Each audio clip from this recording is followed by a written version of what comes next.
আমরা সেই সঙ্গে একটা বিষয় জানতে চাইবো মনোরঞ্জন, যে এক্ষেত্রে যারা আত্মীয় স্বজন রয়েছেন তারা তো এক কথা বলছেন, কিন্তু প্রতিবেশীরা যখন এই ঘটনা ঘটলো তখন কি কোনো চিৎকার বা কোনো আর্তনাদ শুনেছিলেন? সেরকম কোনো প্রতিবেশীর সঙ্গে কি তোমার কথা হয়েছে? আদিবাসী মূল্যবাসীদের জন্য এই আন্দোলন চলছে। না দেখো, আমি একাধিক জনের সাথে কথা বলেছিলাম, কিন্তু কেউই কিছু বলতে পারেননি যে কিভাবে ঘটলো, কি কারণে ঘটলো, সেসব কিছু কিন্তু তারা বলতে পারছেন না। এবং তারা কিন্তু এই বিষয়টি নিয়ে কার্যত এরকম একটা ঘটনা ঘটে গেল কিভাবে, মহিলা এবং তার 2 শিশু সন্তান তাদের খুন হতে হলো বাড়ির ভেতরে, যদিও তার স্বামী কর্মসূত্রে বাইরে থাকেন। অতএব সন্দেহের তালিকায় কিন্তু একাধিক জনের নাম আসছে সামনে। আপাতত 2 জনকে কিন্তু ইতিমধ্যে সামনে এসেছে সন্দেহভাজনের নাম, তাদেরকে জিজ্ঞাসাবাদ করা হবে এমনটা কিন্তু আমরা জানতে পারছি। পাশাপাশি একজনকে ইতিমধ্যেই জিজ্ঞাসাবাদ করা হচ্ছে বলে পুলিশ সূত্রে আমাদের কাছে খবর রয়েছে। এখন দেখার যে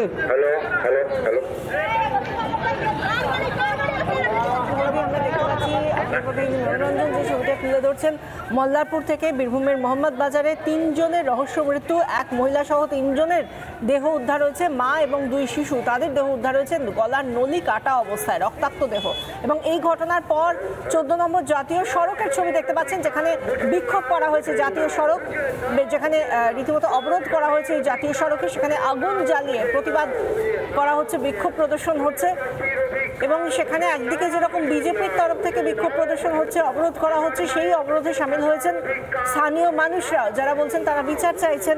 তারা পুলিশ কুকুরের দাবি জানাচ্ছে যে পুলিশ কুকুর নিয়ে না আসছে, স্নিফার ডগ যতক্ষণ না নিয়ে আসে ততক্ষণ পর্যন্ত অবরোধ চলবে, এমনই দাবি করছেন তারা। এবং সেই অবরোধের জেরে ইতিমধ্যেই বহু গাড়ি আটকে গিয়েছে। প্রায় 1 ঘন্টার বেশি সময় ধরে অবরোধ চলছে 14 নম্বর জাতীয় সড়কে। সেখানে তাদের একটাই দাবি, যাতে পুলিশ কুকুর নিয়ে এসে রহস্য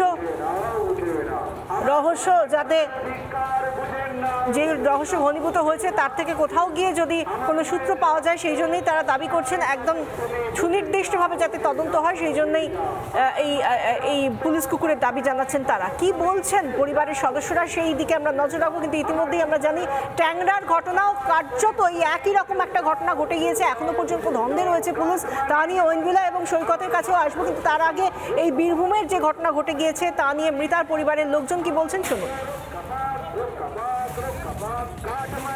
আপনারা কি চাইছেন? আমরা 1,40,000 নেবো। আচ্ছা, বলতে দিদি কি চাইছেন? আমরা শাস্তি চাই, শাস্তি চাই।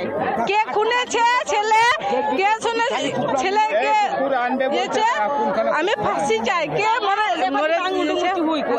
তো আমাকে বলেছিল আমাকে মেরে ফেলে দেবে, তাই বলেছিল। কে মেরে ফেলে দেবে ওইটা তো কিছুই বললেন আমাকে। দিদি কি শুনে এলেন? দিদি কি শুনে এলেন? শুনেছি, আমরা কি করে জানবো? কি শুনলেন? শুনেছি, মারা শুনেছি, পরে শুনেছে মেরে দিয়েছে। আচ্ছা, এই যে যিনি মারা গেছেন তার স্বামী কোথায় থাকেন? কোথায় থাকে? কাজে গেছে, বাইরে থাকে। নানা ধরনের কন্টেন্ট দেখার জন্য লাইক করুন, শেয়ার করুন আমাদের ফেসবুক পেজ, সাবস্ক্রাইব করুন আমাদের ইউটিউব চ্যানেল। পাশাপাশি অন্যান্য ব্রেকিং নিউজের জন্য অবশ্যই চোখ রাখুন রিপাবলিক বাংলায়।